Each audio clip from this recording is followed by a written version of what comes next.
After surgery, during treatment, there may be a lot of reasons why the pain is not only in your shoulders, but also in your neck as well.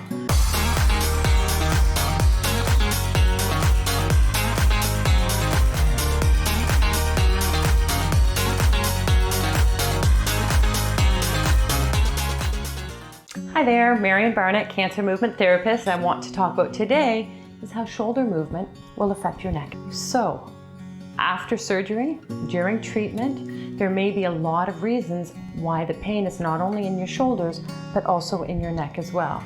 First of all, I hope you're resting and recuperating, and that means that you will be lying down or resting, maybe not even in the most comfortable of positions, and that can certainly have an effect on your neck.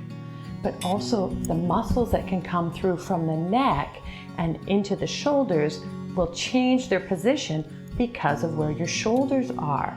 So that lack of mobility and that change in how the shoulders are moving will affect how your neck is moving as well.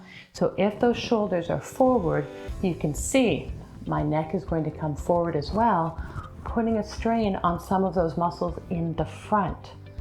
As well, if when we're moving, we're very guarded, which of course, after surgery, through treatment, you will be guarded, you'll be tight as well. There may be changes, and let me just switch position here, in the upper back.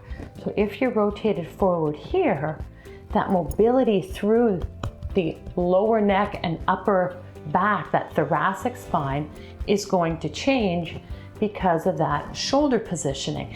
And again, I'm exaggerating that rotation. You may have a lot, you may have a little. Again, everyone's different, but that mobility will change and it can affect the neck as well. So I want to go through and talk to you about checking that neck position, because the optimal will be to have the ears over the shoulders and the chin at a neutral position.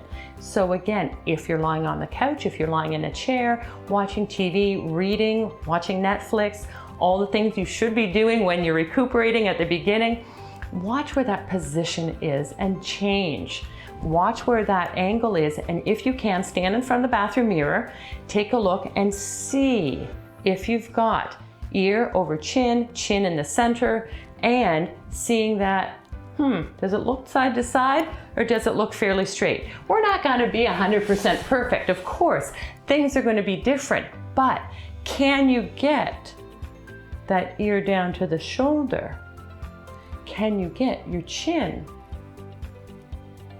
over to the shoulder? Can your chin come down to the chest? Can your chin come up to the ceiling? So again, the neck has a lot of movement. That's why it can get tight. We're used to spinning our head around all the time to look. So again, let's go through those. I want flexion, chin to chest, extension, chin to ceiling, ear to shoulder.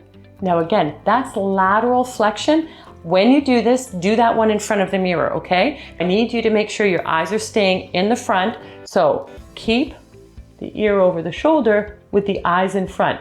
Don't let that drop down. I want those muscles to stretch on each side. And again, if there's any risk factors, if there's osteoporosis, if there's fusions, if there's any pre-medical issues, or you've been told not to mobilize your neck, then we're not going to do these.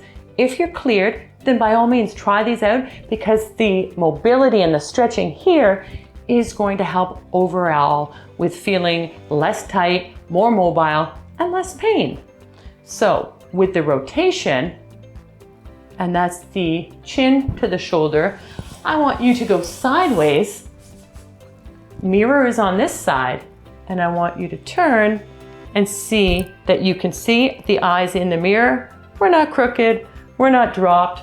I want those eyes to come into the mirror, both sides, and then you can see that you're moving the way your neck should be, and you'll also know what's tight and what you need to work on. If you have questions for neck range of motion and you need some neck mobility exercises, just send me an email. Let me know. We'll talk them through and we'll see exactly what you need to do. Again, thank you so much for joining me for shoulder mobility, all things shoulders, and learning how important they are because they affect a lot of different areas of the body.